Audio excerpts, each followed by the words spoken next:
Hi, everyone. Well, in China, a lot of dramatic things happen. Now, one of the recent dramatic news is Evergrande, the once China's biggest real estate developer. Yeah, and also in the same time, in the last 2-3 years, the biggest in-debt company maybe in the world. You know how much debt they were in? $330 billion in debt. So what happened is, for about a week ago, the Hong Kong court, because someone sued them at the Hong Kong court, the Hong Kong court finally made the decision to order Evergrande to liquidate. That means basically making it clear that Evergrande goes bankrupt and they have to liquidate. That means converting all their properties into money and pay back as much as they can all their debts. So that's why I say Evergrande now become Nevergrande. Now, although it's just one company, but it's a very important sign for the development of the economy in mainland China. Why? Number one, Evergrande, as I mentioned, once the biggest home builder, home developer in China. They have some 1,300 building projects all around China in over 100 cities and all provinces. Yeah, and sorry. And they are actually one of the biggest home developer in the world. Now, and they are not the only one.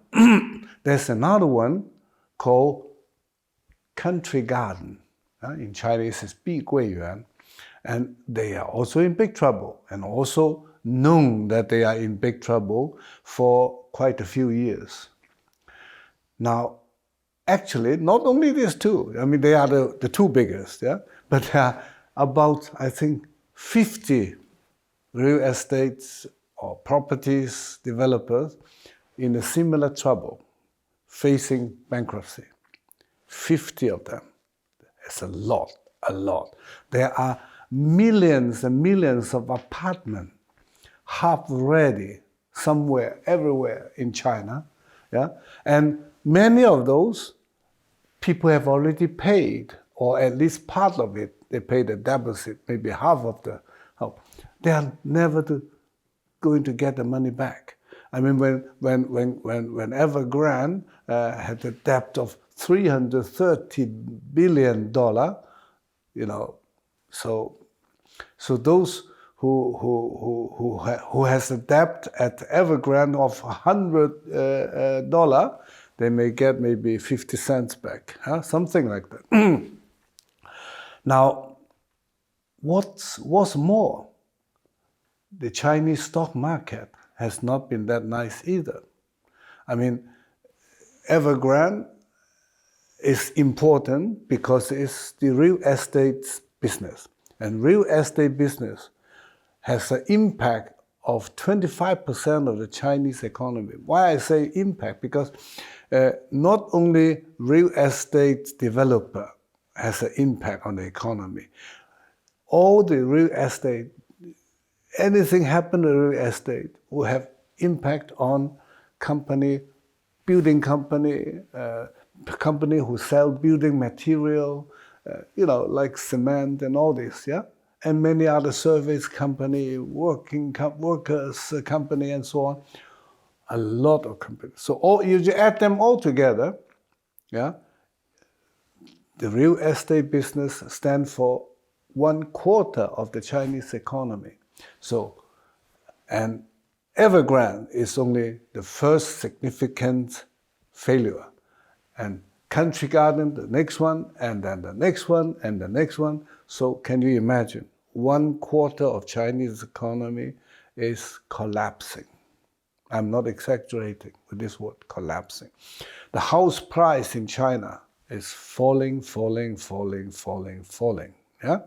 So, tremendous financial crisis then. Because imagine, most people, they borrow money from the bank to buy houses. Yeah? And the prices of a house is going down. So you have a problem because usually the houses is the security for the bank. You know, they think the bank is worth 1 million. So then they lend you 2 million, just an example. And now they see the house is no longer worth 1 million. It's only worth 500,000. So the bank will say, hey, sorry, you have to pay more deposit because your house is, or I reduce my loan also to 50%. Which means you cannot pay the apartment you have already signed a contract. You know, a lot of consequence will come. And as I said, the whole Chinese economy is in big trouble because the stock market has been performing awfully. Yeah, the last 3 years and the last year and this year, worse and worse. The fall is accelerating. The stock market's index in Shanghai and Shenzhen, Hong Kong, all this, and Beijing, all the four stock market in China, all falling back to a level of something like 1999. Yeah, so terrible. And now, interesting to see is how CCP is going to fix this problem with Xi Jinping being, the great leader. I must say I was impressed how fantastic idea he got. So what happened is he has given order to 2 ministries to fix the problem of Chinese economy and finance crisis. And guess which ministry? Not Ministry of Economy, not Ministry of Finance, not Ministry of Foreign Trade, no. But 2 ministries. 1, Ministry of Propaganda. 2, Ministry of State Security. Wow, fantastic. Very creative idea. Huh? I mean, I have never heard in my life that a country running into an economic and financial crisis, and then you ask Ministry of Propaganda, Ministry of State Security to fix the problem. But when we understand how CCP works, then there is a logic. Why? Because for a couple of months ago, right in the economic crisis, the Chinese Communist Party has an annual meeting about economy. They do it once every year, I think in January, yeah? And where they really talk about, it was in December, I think, where they have a review of the past year economy and identify all the economic problem and talk about how we are going to fix the problems. Yeah. So, and this time, as I mentioned in one of my previous episodes, Xi Jinping came up with an idea, as he called it, sing loudly the song of the bright future of Chinese economy. Fantastic. That was his creative solution. Sing loudly the bright future of Chinese economy. Huh? So, I mean, he was not joking, he's serious. So, in order to make sure that as many people, as many companies, as many organizations as possible to sing loudly about the bright future of Chinese economy.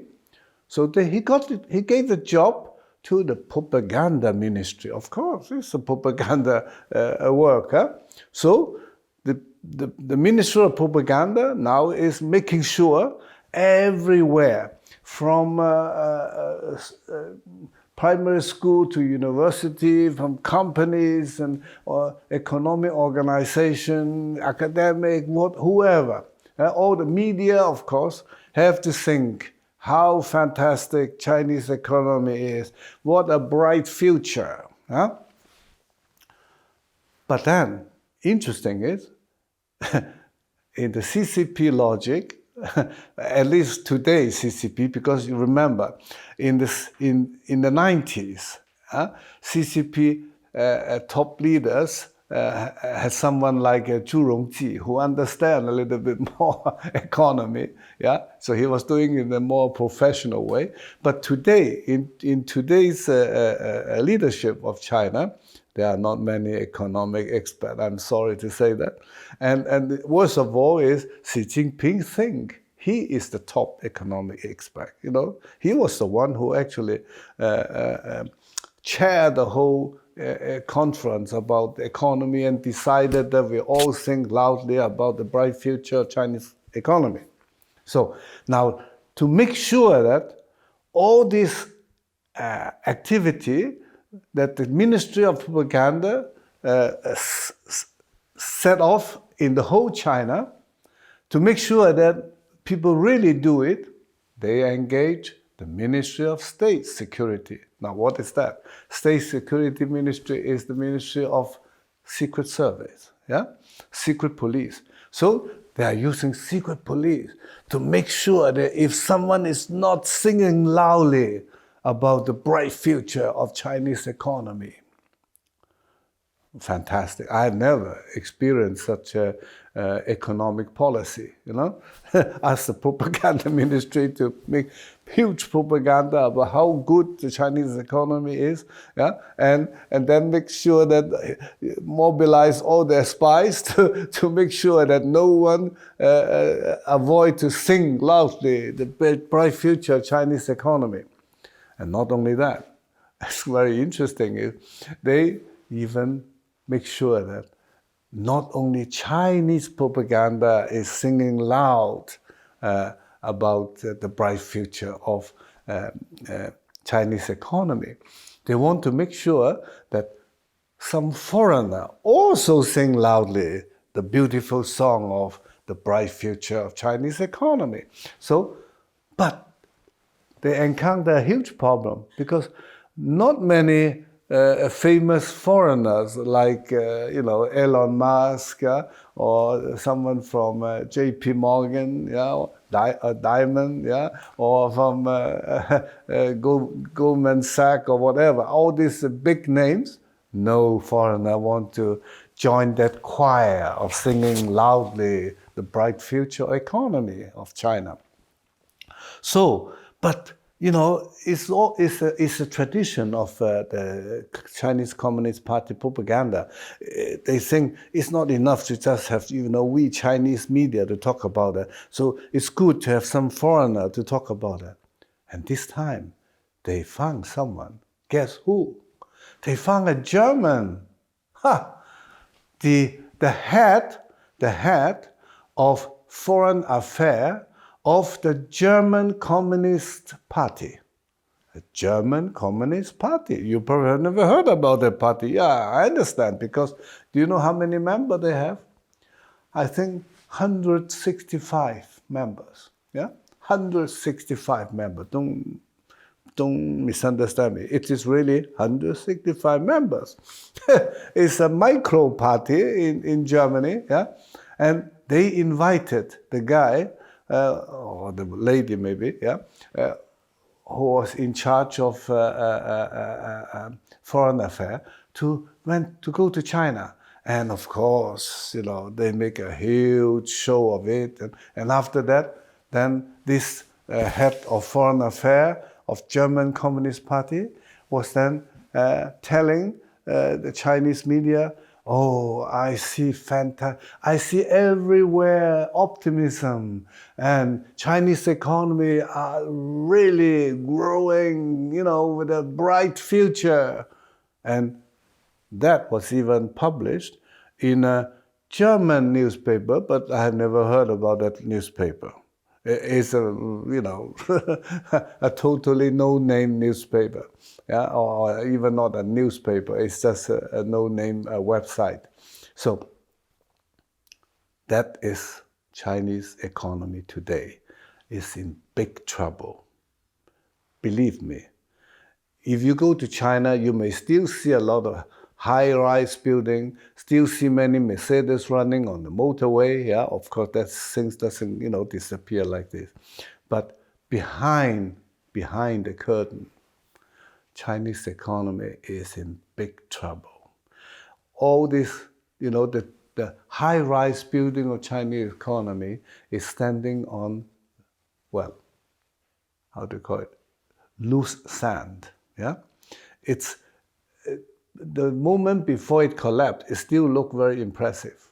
Okay, so I hope those who listen to our channel and who has invested in China or plan to invest, you should have a second thought. Thank you for today. Bye-bye.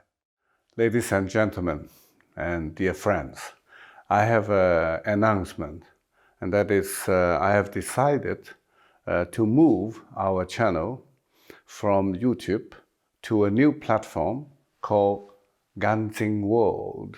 Ganjing in Chinese means clean and pure. The reason is, you know, I have been using YouTube to communicate with you, but in the past 3 years or so, YouTube has tried to demonetize our channel. So by cutting the number of view hours, you know that you need to come up to something like 4,000 view hours in order to be qualified for monetizing. And they always cut it, so we never come up to that level. And so this is one reason. You know, for me, it's a kind of censorship. And another reason is that Ganjing World, although it's a new platform, but it's a clean platform. They promise no censorship whatsoever, and also, of course, keep clean by no pornography, no violence, and other dirty stuff in that platform. And I like it. So we have been actually posting on that channel too, or that platform too. But in the near future, I will stop publishing my episode here in YouTube and just move to Ganjing World. So check the link to Ganjing World under and just click on it, and you will then go to Ganjing World and my channel again. So see you in Ganjing World.